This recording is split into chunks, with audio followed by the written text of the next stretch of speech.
Le fait de distinguer la femme d'un pasteur en l'appelant première dame lui confère un prestige inutile parmi les autres femmes de l'Église, qui sont tout aussi dames qu'elle. Se référer à quelqu'un comme première et ensuite la traiter en conséquence crée un précédent de privilèges et de droits spéciaux qui n'ont pas leur place dans l'Église de Dieu. La question se pose alors, que se passe-t-il si les gens veulent montrer leur appréciation pour le travail acharné que leur pasteur et la femme de leur pasteur font pour eux? L'appeler première dame ne peut-il pas être une expression légitime de gratitude? N'est-il pas suffisant que le cœur des gens soit à la bonne place et qu'ils ne veuillent pas faire de mal à leur pasteur, au pasteur ou à l'Église? Enfin, les attentes concernant la première dame de l'Église finissent parfois par exercer une pression injuste sur la femme d'un pasteur.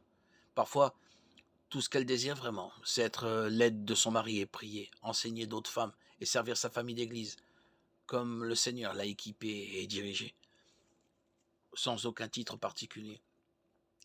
Nous devons faire attention à ne pas laisser les congrégations imposer des attentes extra-bibliques aux pasteurs et à leur famille.